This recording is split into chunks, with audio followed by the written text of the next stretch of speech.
Ginoo kag walay katapusan nga Dios. Karon nga adlaw ginahalan sa templo yung bugtong nga nahimo nga tao subong sa kabay nga mahalan man kami sa imo, kamay matinlo nga mga tagikuson.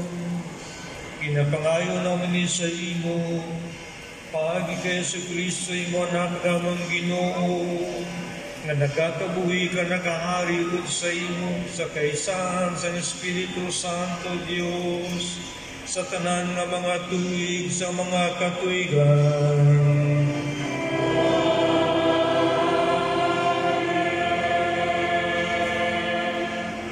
Gikan sa libro ni Malakias. Ang Ginoo nga makagagahom nagasabat, magapadala ako sang akon managbalita nga magaaman sang dalan para sa akon. Dayon sa hingali, ang Ginoo nga inyong ginapangita magaabot sa iya templo. Ang manugbalita nga inyong ginahandom nga makita magaabot at magabantala sang akon kasuktanan. Pero sino pala ang sarang makaagwanta sa sadto nga adlaw kung magkari siya? Sino pala ang magbuhi kung magpahayag siya? Manginkaangay siya sa malisog nga habon, upon sang kalayo nga nagatunaw sang metal. Magakari siya sa paghukom, kaangay sang platero nga nagatunaw kag nagapapuraw sang pilak. Subo nga ang platero, nagapapuraw sang pila kag bulawan. Ang mensahero sang Ginoo, magapapuraw man sa mga pari, agud magadala sila sa Ginoo, sang nagakabagay nga mga dulot. Dayon, ang mga dulot nga pagadalhon sa Ginoo, sa mga tawo sang Huda kag Jerusalem, nang inahamutan sang Ginoo, subong sang una. Ang tulong sang Diyos. Salamat sa Diyos.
gikan sa sulat sa mga Hebreo.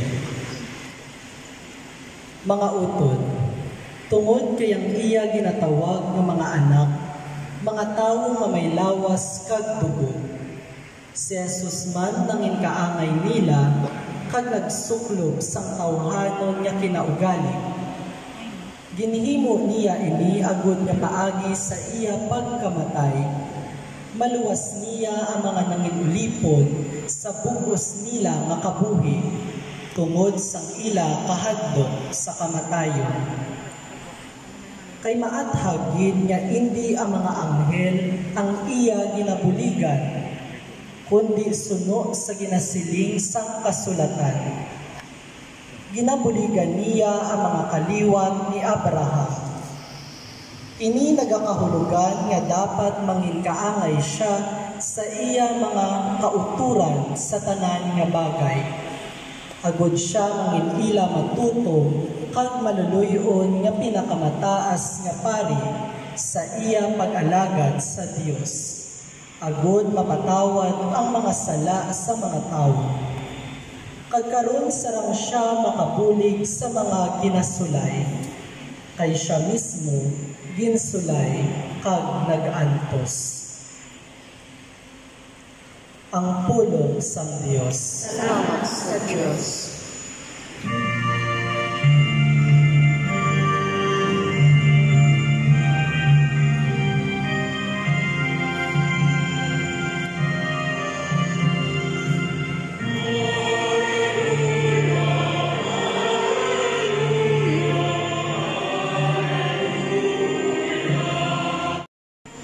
Isa kakapawa nga magaiwag sa mga hentil, kag manginhimaya sa imo banwa nga Israel.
Ang Ginoo'y ara sa inyo.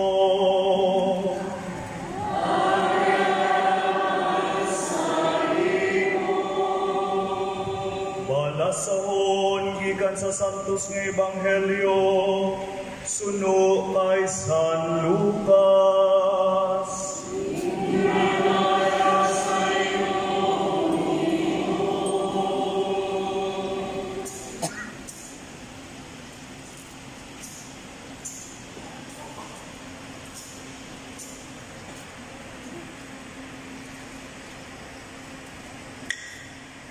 Sadto nga panahon ang tion, nag-abot ang tion nga si Jose kag si Maria kinahanglan magtuman sang seremonya sa pagpanindo suno sa kasuguan ni Moises. Gani gindala nila ang bata sa Jerusalem agud ihalad sa Ginoo. Amo ini ang nasulat sa kasuguan sang Ginoo. Ang tagsa kapanganay nga lalaki ihalad sa Ginoo. Gani, nagdulot sila sang halad sulod sa nasiling sa kasuguan sang Ginoo. Duwa katukmo o kun duwa kakuyabog nga pating. Sa tumation may tawo sa Jerusalem, may tawo nga nagapuyo sa Jerusalem nga ang iyang ngalan si Simeon. Ini nga tawo matarong kag matinuohon sa Dios, kag nagahulak sa pagluwas sa Israel.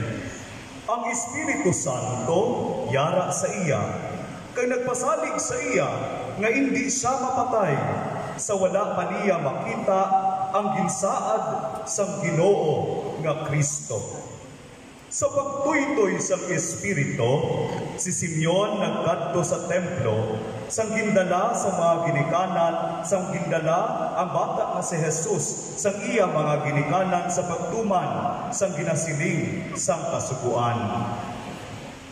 Ginkugos ni Simeon ang bata, kag nagpasalamat sa Dios nga nagasiling, karon o Ginoo, gintuman mo ang imo saad, kag mapataliwan mo na ang imo alagad sa paghidait. Kay ang akon gid mga mata nakakita sang imo kaluwasan, nga ginsaad mo sa atubangan sang tanan nga mga katawhan. Isang kamapawa nga magaiwag sa mga hentil, kag manginhimaya sang imo mga tawo sa Israel. Ang Ebanghelyo sang Ginoo.